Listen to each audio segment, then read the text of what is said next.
जर आम्ही गुवाहाटीचा उठाव केला नसता तर आज काय स्थिती राहिली असती. त्यामुळे मोठ्या भावानी लहान भावाकडे नीट लक्ष द्यावं ही सगळ्यांची अपेक्षा आहे.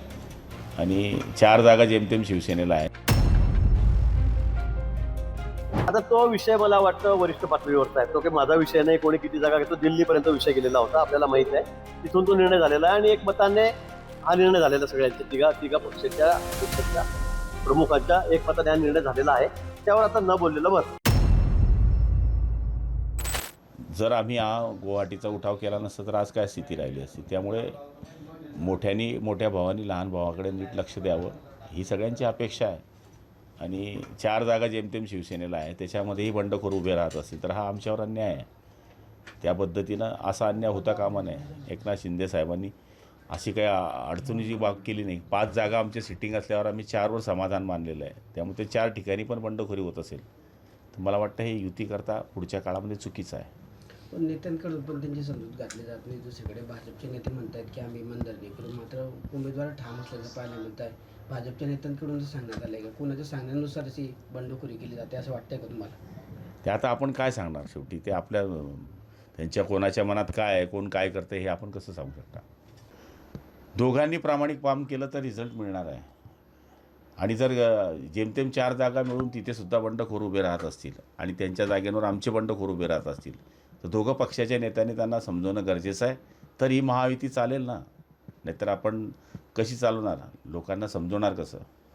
विधानसभामध्ये पण अनेक बंडखोर उभे केले होते. त्यावेळेसही चर्चा करू असं चाललं होतं, मात्र त्यानंतर आजही ही परिस्थिती बदललेली पाहायला मिळते.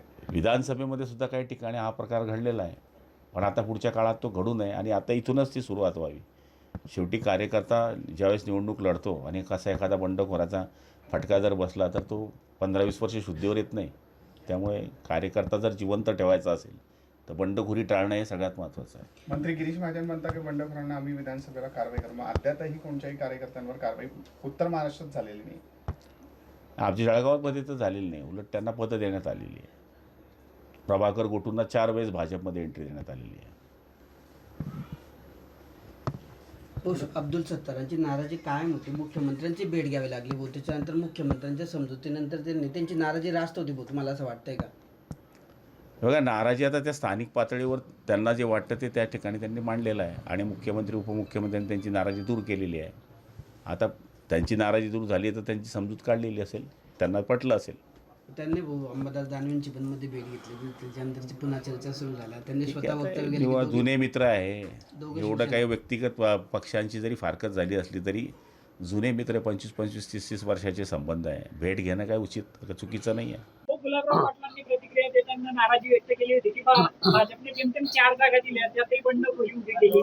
आता तो विषय मला वाटतं वरिष्ठ पातळीवरचा आहे. तो काही माझा विषय नाही. कोणी किती जागा घेतो दिल्लीपर्यंत विषय गेलेला होता, आपल्याला माहित आहे. तिथून तो निर्णय झालेला आहे आणि एकमताने हा निर्णय झालेला सगळ्यांच्या तिघा पक्षाच्या अध्यक्षांच्या प्रमुखांच्या एकमताने हा निर्णय झालेला आहे. त्यावर आता न बोललेलं बरं. भाऊ प्रताप पाटलांना उमेदवारी मिळाली म्हणून या ठिकाणी बंडखोरी झाली असं वाटतं का? मला वाटतं काही तसं संबंध नाहीये. त्या गोष्टीचा अजिबात काही संबंध नाहीये. त्यामुळे बंडखोरी झाली असं समजण्याचं अजिबात कारण नाही. चौरंगी लढत होते. आपल्या उमेदवाराला काही फटका बसण्याची शक्यता असं वाटतंय?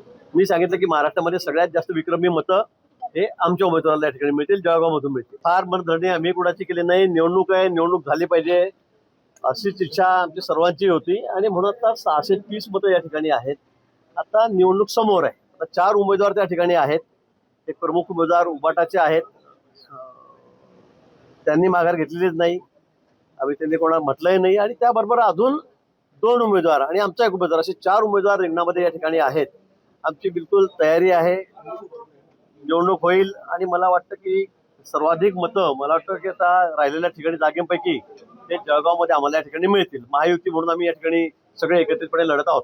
भाऊ शिंदेच्या शिवसेनेचे उमेदवार जे आहेत जळगावमध्ये शिंदे त्यांनी बंडखोरी केलेली आहे. हा, जळगावमध्ये शिवसेनेचा एक अर्ज या ठिकाणी राहिलेला आहे. एक नगरसेविका आहेत काळे म्हणून, त्यांनी या ठिकाणी ठेवलेला आहे.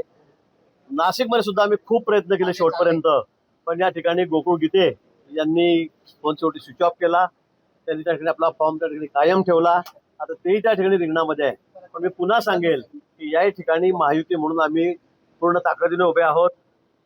खूप मोठं बहुमत, जवळपास 80% मतं ही आमच्या त्या ठिकाणी महायुतीची त्या ठिकाणी आहेत. आणि म्हणून मला खात्री आहे ही जागा सुद्धा आम्ही मोठ्या बहुमताने त्या ठिकाणी निवडून आणू